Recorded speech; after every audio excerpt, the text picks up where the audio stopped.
Good morning, everybody. I hope you slept well, and if you haven't slept well, or you didn't sleep well, you figure out how to make yourself feel good today. Make it a fabulous day today. The Pledge of Allegiance. I pledge allegiance to the flag of the United States of America and to the republic for which it stands, one nation, under God, indivisible, with liberty and justice for all. We've been getting a lot of rain.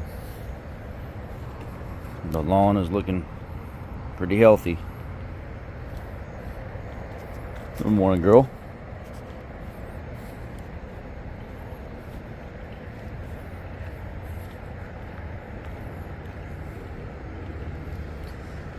See what it looks like after driving home in all that rain yesterday. This is the wet and black back here. Still a little bit of a shine to it. Some of it's gone. This is the graphene acrylic from Turtle Wax. That was the wet and black from Turtle Wax. This is the graphene acrylic hybrid solutions. There's still a lot there. Let's look at the Dura dressing. See how it held up.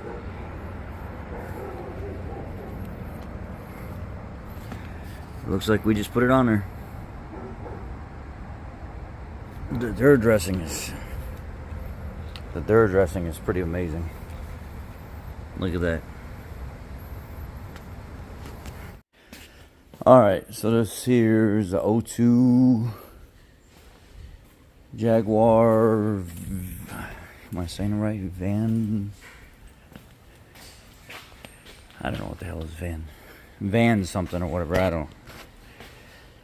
Customer the fuel tank is in there. There's the fuel tank right there. The customer did some work on his car himself. Took me about 2 hours last night to get the dang clip up there on the bottom of the fuel tank. There is a spot where you I don't know if I can get it or not. Where the hell is it at?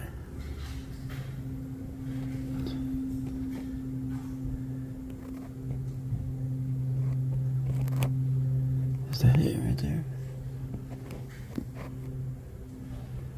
Yeah, you can see the fuel line.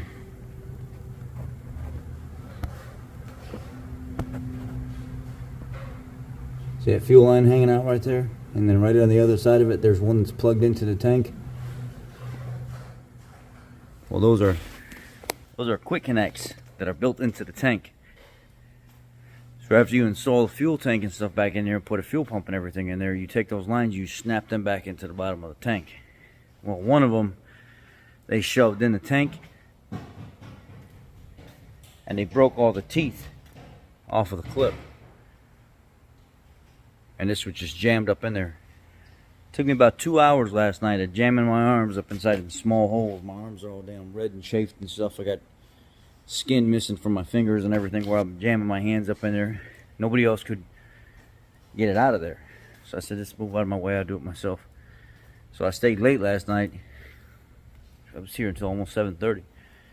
And to pull that clip out of there and figure out what was going on with this thing. Finally I figured it out, and I think Dorman's got a kit for these. It's 800093, and you get 3 different size clips. So I said, it said Tuesday morning at 8:30 if you order it now. At 7:30 last night through Worldpac. So I said, hell with it, give it to me. So I ordered it, and that's where we're at with the Jaguar. This here is a construction company. They needed front brakes and stuff done, so that's done. But also spark plugs. I wanted to break my guy's cherry on this truck. He never done a tune-up on one of these, and I said, well, good luck. The ignition coils came out of the hole. There's a lot of debris down in the hole. So we got that. It's got 115,000 miles on it. It's 2005, 2004 F250. Let me see here. Let me see here.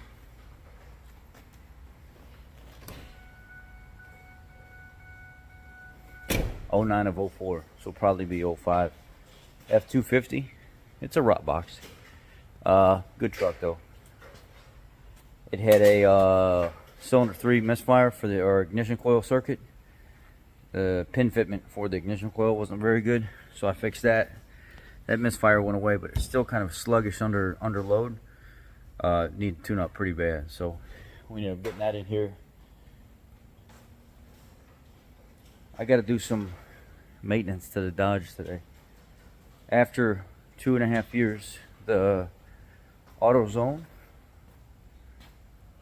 water pump, it was AutoZone water pump has now started leaking, so I got to put a new water pump on it, and I got to do some maintenance to a couple rust spots in the bed. I got to cut them out and weld new metal in.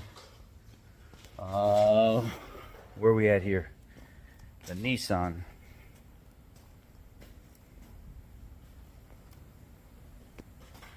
Engine is in. It ran pretty good. Running a little bit rough. It's got some old, really old fuel in it. So today we're gonna put new plugs in it and get the old fuel out, get new fuel in, and go from there. Should be good. I put the battery, this interstate battery, on a charge last night, on a repair cycle charge on the Top Done Tornado 90. Here's the one. And it's done pretty good so far. I want to figure out and see where we're at now and see if it'll start, see if the battery's good. I don't know yet. Maybe I should just go ahead and start it real quick. It's already in it? Yeah, the key should be in the ignition. And you'll hear it starts good, it's just running a little bit rough.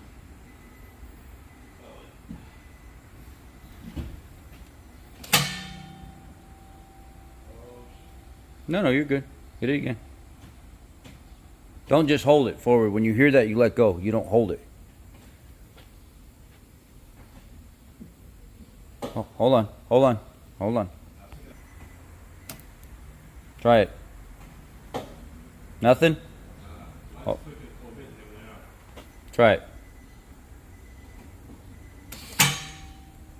Hold on. Try it.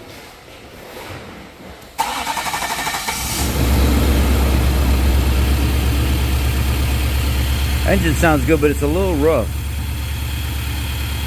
And then when you take this analyzer, so it did a good job. That battery's been down almost 1.5 years, and that Top Done, it fired it up overnight. It got that battery rejuvenated to where it seems like it's pretty good. There, it cleared up quite a bit right there. But I can tell you what though, the factory fuel pump that was on here that came on this engine, garbage. Garbage. So here's a ignition analyzer, and you can take this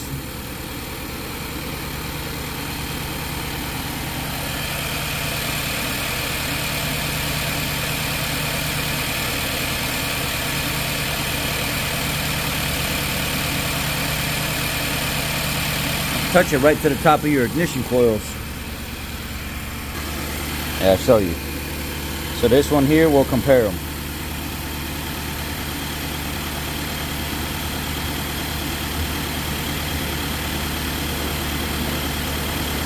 Let's just say like 6, 7.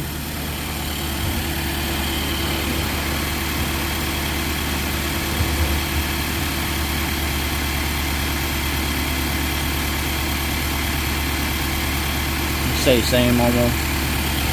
Go to the next one. Something ain't right there. That's either an ignition coil or a spark plug. If that cylinder's running rough, check this back one right here.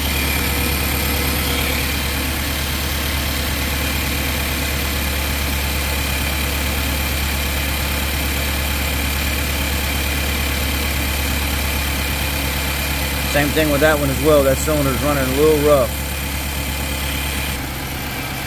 Check this one up here.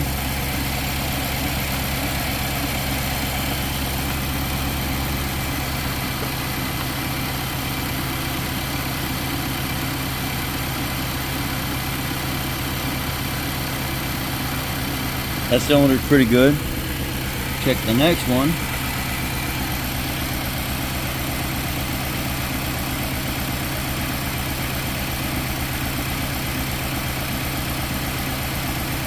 That cylinder's pretty good.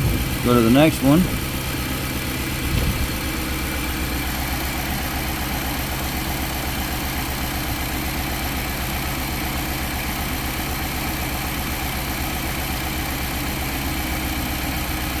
Not terrible. Let's go to the one in the back.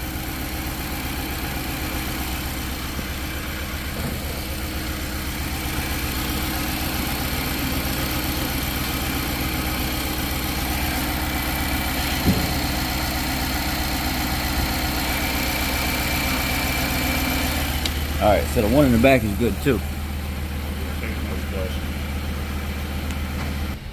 This here's one that I diagnosed yesterday. It's like a 16 2.1 liter diesel Mercedes, 4-cylinder. The blower motor in it. If you drop the glove box down, there's a little cubby hole where you can see the resistor pack and stuff inside. And if you push up on the plastic a little bit, you can slide the resistor out of there. I'll show you real quick. If it's open. Here's the resistor in it. It's like a $250 unit. Almost, well, depending. It's $250 to $500. You drop the glove box and then you push these little tabs up back here and drop it down. Let's see if I could do it. Right there's a cubby hole where you can push up on it a little bit. You see it scraped right there. I told the customer that was going to happen, or it'd be more money to pull this whole assembly apart. He said it's fine, just go ahead and do it. And what would happen, he said, he'd get in here, turn the blower on, the blower would be working for a little bit, and all of a sudden he'd smell something hot and it'd shut off. Well, this was getting hot and it would shut off. What was going on is the actual bearing assembly inside the blower motor, which is right here underneath this, it's having some problems, and so overheating, it's causing too much resistance. And when I supply ground to the power circuit, after about 10 seconds of running, after it's already warmed up, it'll pop the breaker in the power probe. It's drawing way too much amperage, and that motor's really having a problem. So I sold the resistor with the motor. That's getting done today. This is a 16 Sprinter. This was an insurance job. The guy took it to multiple shops. They couldn't really identify completely what was going on, so they brought it here. And I said, I got it. I could take care of it for you. And I found kind of everything that was going on. It needed a whole knee assembly here. Got hit, bent all this in. I put a knee assembly and stuff on it, got it all straightened out. Now I'm waiting for a door to show up. I think a fender to show up. Fender and a door is what I'm waiting on now. That's coming in. Yeah. So that'll get done next. See the tent on the Grand Marquis, for those of you that didn't see it, there you go. We still got Miss Helen Johnson's car here. Remember, we did the pay it forward thing first, and we put the CV axle assembly and stuff in it because it's just so ungodly expensive. Then the second time she came in, I said, Miss Johnson, I kind of warned you about this car already. I really can't keep helping you on it, so this is something you're going to have to pay for. And she paid for more work to be done.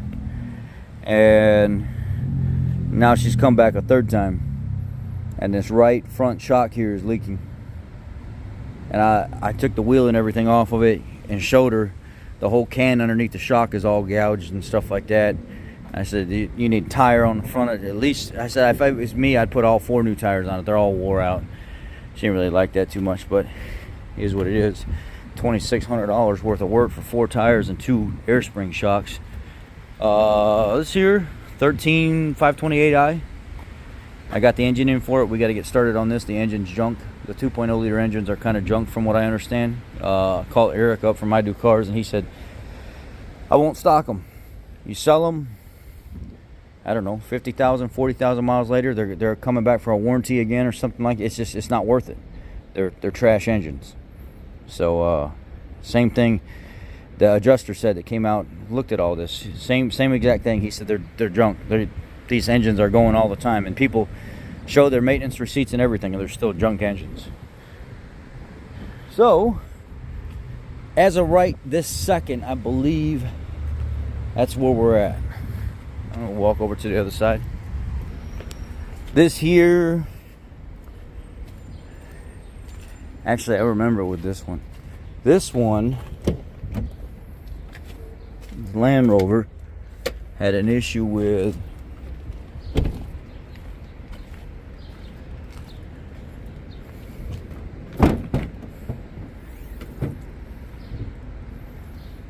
intake manifold. The lower portion down here, the intake manifold stuff's got to come off, and underneath here is a coolant assembly that leaks on the front of this engine. You got to pull all this crap off to get to it. So the new assembly came in last night. This will get done today, finished up today, for that plastic assembly that kind of gets brittle and starts leaking. This here is a 12 Land Rover Evoque with a 2-liter EcoBoost Ford engine. Needs an engine. It has less than 5 psi or something. Yeah, I think it's like less than 5 psi on cylinder 4. It's junk. Look at that cover. What does that look like? Ford engine. Yeah, 2-liter EcoBoost. It's trash. Here's the weird thing about this. And I don't know if any of you Land Rover guys can answer this question, but what's the difference between a 2-liter EcoBoost and the Land Rover 2-liter EcoBoost that's from Ford anyway? The ironic thing is, let's just say I look up an 80,000 mile 2-liter EcoBoost for a Ford Escape for like a 2013 or 2014. It will give me a price of, let's just say, $1,000, $1,500. But if I look up that same mileage engine for a 2012 2-liter EcoBoost, which is theoretically the same, $6,500. Because of the name, even though it's the same engine, just maybe some different mounting stuff. Well, I'm gonna get started with my day. Y'all be blessed. Take care, and maybe I'll see you a little later.